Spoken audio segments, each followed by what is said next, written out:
We're going to continue our discussion of Big Ideas 2023.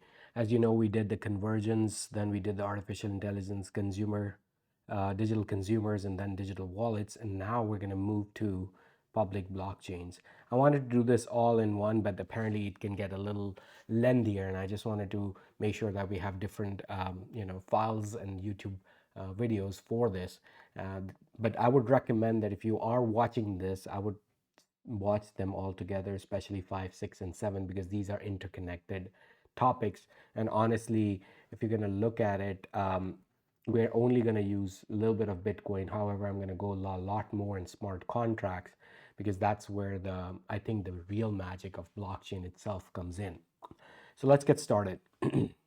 So public blockchains. What do you mean by public blockchain? So blockchain technology is an open ledger technology. Those who do not know that, it is important that you do familiarize yourself with this particular technology because it is extremely important to learn this. So open ledger technology, main benefit of it is that it can tokenize everything. That's the key benefit. And I keep talking about it that I see a future in which Junaid Kalia is going to be reporting to some Medicare that how many CAT scans he did as compared to Dr. X, and he had less scans because we can eventually be able to tokenize everything. And this will truly bring in what we call value care. Anyone who talks about value care is not talking about tokenization. Now, tokenization can be through blockchain, but it can be other methods as well. But the idea is that the tokenization is going to be the key element. However, unfortunately, public blockchains suffered a lot in 2022. It was a bad year for them, and one of the biggest reasons was Terra and Luna. They actually wiped out $1.5 trillion in crypto market. That's again cryptocurrency. We really, public blockchains, at least the face of it, is mainly cryptocurrency right now. And I think this will change as we move forward, as more and more smart contracts come in. We're going to see that public blockchains are going to be used in many different applications and not just in cryptocurrency. But however, I think the important point for us in terms of education is that to understand what the revolutions are. And there are three different revolutions. There's the monetary revolution, then there's the financial revolution, and that's the internet revolution. And those are the three things that you need to concentrate on when understanding the power of public blockchains. This is unfortunate. As I said, we have seen that the last year we have seen a significant downturn, and let me show you. The major event was crypto exchange FTS declares bankruptcy. Then there's a lending platform BlockFi declares bankruptcy, and then of course prime broker Genesis declares bankruptcy. And these three combined basically brought down the trust in it, and that was not unusual. Look, we are going to go through growing pains. It's very unfortunate that people lost a significant amount of money. However, this is again the trust in the system needs to be built over time, and that requires legislative effort, regulatory effort, and that's where healthcare comes in. Because why don't you see it? Because healthcare is heavily regulated and legislatively very important because public money is being used. And if public money is being used like taxpayers' money is being used, you really need to show benefit on a large scale. So therefore, these technologies will be taking a lot of time to eventually come to public health blockchain technologies in healthcare. However, I'm not aware of it personally that there are private blockchains, but I'm pretty sure there are private blockchains that are already active in healthcare. One of the benefits, one of the key beautiful things that happened was Ethereum going from proof of work to proof of stake. Now, I'm not going to go into the whole detail of it, but when I come to the smart contracts, I'm going to go into more detail around this concept. And this is actually game changing in terms of the amount of resources, energy, and storage, etc., that is needed to do smart contracts. That's significant. Ethereum is one of those programmable currencies. I believe that it has a long way to go personally, and I sometimes like it better than Bitcoin. However, in the next lecture, we're going to talk about Bitcoin itself. Um, so let's see, these are the three major revolutions. The term we are using is revolutions. Insane. It's not, they're not talking, look, the word revolution we're using, we're not talking like a change in difference of 10%, 20%, 30%. We're talking about a revolutionary change. And blockchain technology does that. The open ledger technology and the authentication protocols, the crypto cipher encryption protocols make it extremely powerful technology for financial reasons. I'm going to go through all these three things, and that is honestly the most important thing to understand. Now, the money revolution. So, what is the money revolution? What do we use money for? Money is basically a store of value. That's number thing. And then the second thing the money does is it actually is able to exchange. So you are able to move that very frequently. So value, store of value, and then be able to move that, right? I mean, I have value, but if I can't give it to someone, who cares about that value, right? So therefore, it's very important that we actually add that. So coordination of value transfer, right? That's the key thing. The word here is value transfer, and that is so important, including property rights, centralized authorities, government, top-down control, etc. We went from fiat currencies, that's where, US dollar, PKR, Filipino pesos, Mexican pesos, whatever that may be, and centralized banking system to that is global, decentralized, and non-state money. And now, I have talked about this in my prior lectures as well, that if you would see that US has a 25 trillion deficit, and it printed in COVID $7 trillion.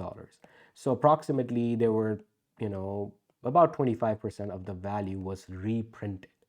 That so anything that you owned pre-COVID, let's say $25 trillion, so something that you owned of $100, you basically printed the money of $25, so automatically there is an inflation of $125.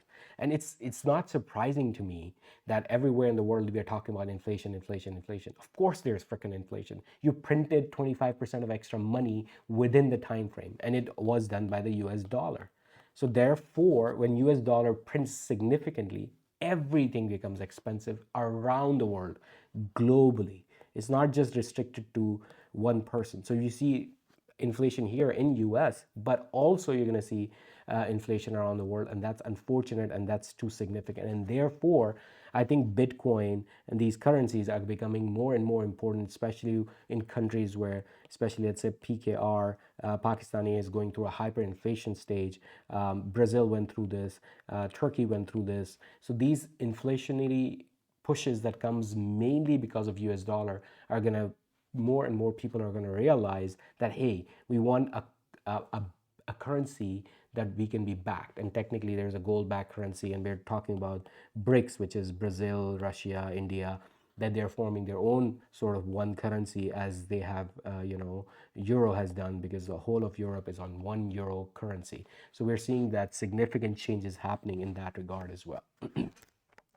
So Bitcoin approximately has a $1 trillion value to go, and since actually has settled $100 trillion value in 791 million transactions since its inception. Now, sorry about that. Bitcoin, as I said, I'm gonna be careful because I don't know much about it. But more importantly, it is important to understand that these hash rates, etc., we're seeing a significant amount of money revolution going through because of this blockchain, cryptocurrency, public blockchain.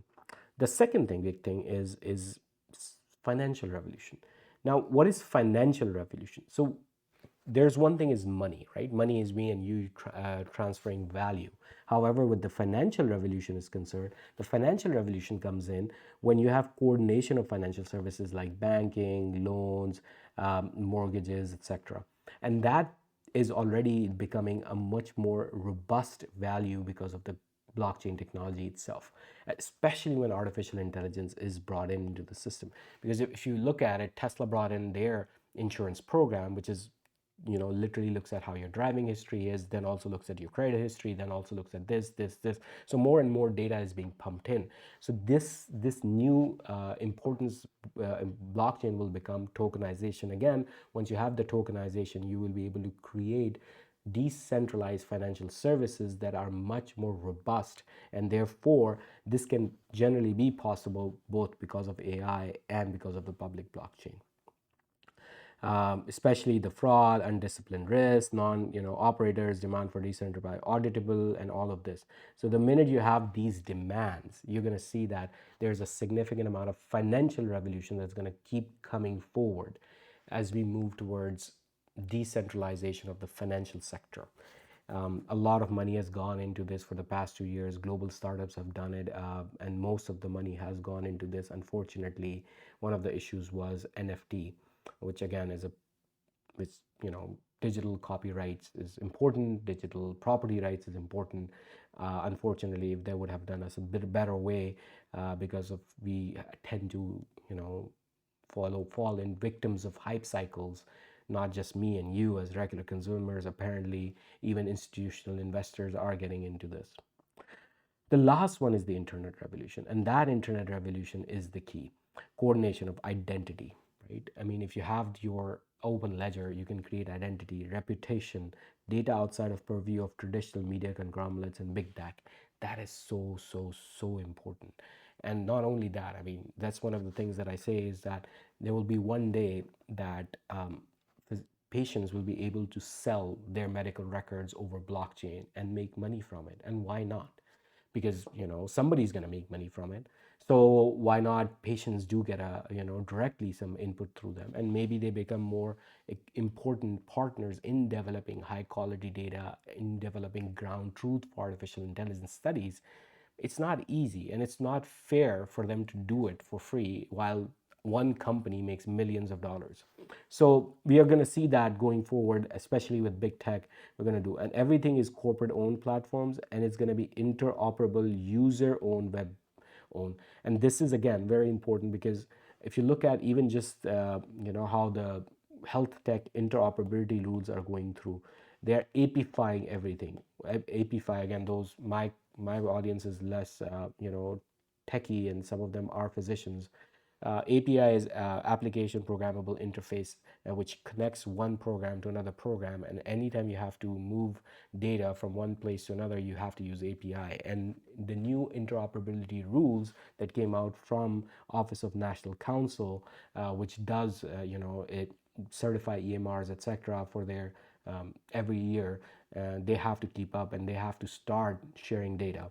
So we're gonna, if you'd like to have a discussion on that, or want me to go through the whole legislation, it's a little boring, but I think it's very important for you to know that how that is changing. This will actually be very important. So you can do identity control for patients, which is again a freaking nightmare right now. Uh, and me as a reputation control as a physician. So all of this is going to come through basically NFT and the potential for mainstream crypto demand, and could put private key cryptography in the hands of millions. And that is, again, it's going to be very important. I will be able to control a little bit more of my data, and maybe one day able to make some money from it. um, Monetary revolution that goes through that. It goes through some of the data. When you have a minute, just go through that. It's important. They mainly talk about Bitcoin and transfer volumes.